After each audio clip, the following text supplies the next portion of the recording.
کہ کہتا ہے تم کہتے ہو ابوبکر صدیق اللہ کا ولی ہے، اللہ تبارک و تعالی نے صدیق کو ولی بنایا ہے، تم صدیق کو افضل الخلق بعد از انبیاء مانتے ہو، حالانکہ قرآن صدیق کی ولایت کی بھی نفی کرتا ہے۔ میں نے کہا وہ کیسے؟ کہتا ہے تو نے قرآن نہیں پڑھا، قرآن کہتا ہے الا ان اولیاء اللہ لا خوف علیہم ولا هم یحزنون، کہ اللہ کے اولیاء کو، اللہ کے ولیوں کو خوف اور غم نہیں ہوتا۔ جبکہ ہجرت کی رات ہے، ابوبکر مصطفیٰ کے ساتھ ہیں، جب غار کے اندر جاتے ہیں وہاں پر ابوبکر صدیق کو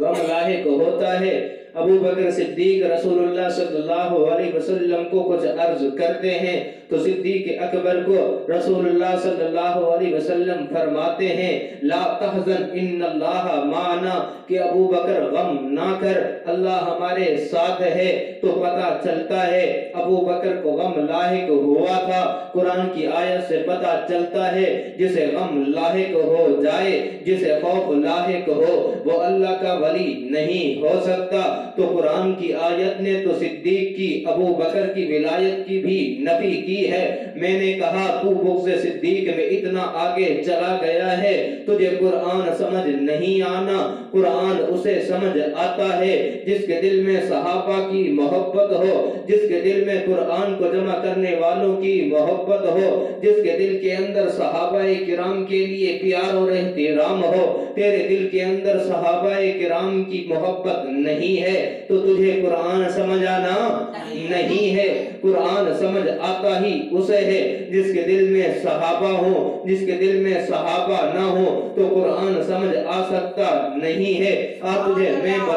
بتاتا ہوں یہ آیت صدیق کی ولایت کی نفی نہیں کرتی، وہ اس طرح تو نے جو آیت پڑھی ہے یہ آیت آخرت کے متعلق ہے، لیکن سب سے پہلے یہ بات تو بھی مانتا ہے کہ ہجرت کی رات اس مشکل وقت میں اگر مصطفیٰ کے کوئی ساتھ تھا، مصطفیٰ نے اپنی رفاقت کے لیے کسی پر اعتماد کیا ہے، مصطفیٰ نے اگر کسی کو اپنا ہم سفر بنایا ہے، ہجرت کی رات مصطفیٰ نے اگر کسی کو ساتھ لیا ہے تو وہ ابوبکر کی ذات ہے۔ پتہ چلا مصطفیٰ کو ابوبکر پر اعتماد تھا، اور مصطفیٰ کا ابوبکر پر اعتماد کرنا یہ ابوبکر صدیق کی اعتماد ایمان کامل کی دلیل بنتی ہے۔ اور اسی طرح ابوبکر کو خوف لاحق ہوا تو یہ بات بھی مانتا ہے کہ لا تحزن ان اللہ معنا، مصطفیٰ نے ابوبکر کو تسلی کے طور پر فرمایا ہے، تو مصطفیٰ کریم کو ابوبکر کے غم کو دور کرنا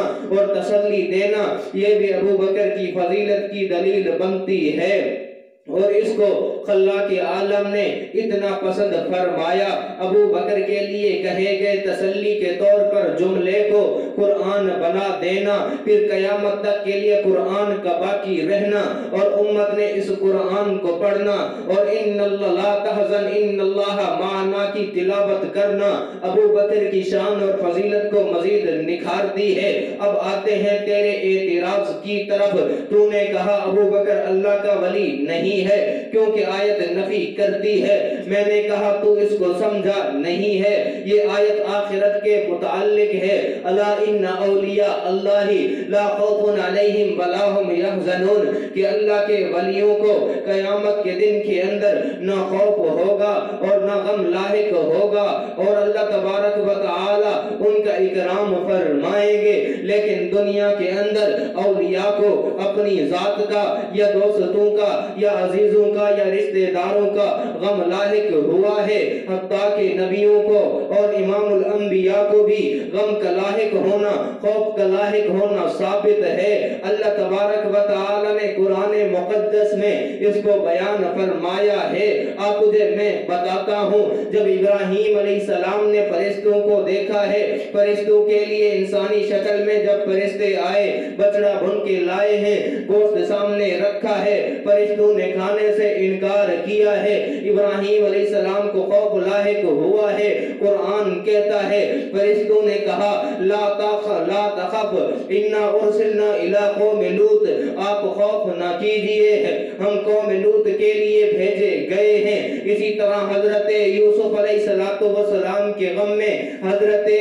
یعقوب علیہ والسلام کو غم لاحق ہوا ہے، حزن لاحق ہوا ہے، وَبْيَضَّتْ عَيْنَاهُ مِنَ الْحُزْنِ قرآن نے کہا ہے، موسیٰ علیہ السلام کو خوف اور غم لاحق ہوا ہے، اللہ تعالیٰ کے قرآن نے فرمایا ہے لا تخف انک انت الاعلی، اسی طرح جناب رسول اللہ کو غم لاحق ہوا ہے کفار کے ایمان نہ لانے کا، قرآن نے لا تحزن علیہم ولا تکن فی ضیق مما یمکرون کہا ہے۔ جب اتنی آیات اس بات پر دلالت کرتی ہیں کہ دنیا کے اندر نبیوں کو اپنی جان کا یا دوستوں کا یا اپنی امت کے ایمان نہ لانے کا غم اور خوف لاحق ہوتا ہے، تو جب ان کو غم اور خوف کا لاحق ہونا یہ ان کی نبوت کے منافی نہیں ہے، تو صدیق کو بھی غم کا لاحق ہونا یہ بھی صدیق کی ولایت کی نفی نہیں کرتی۔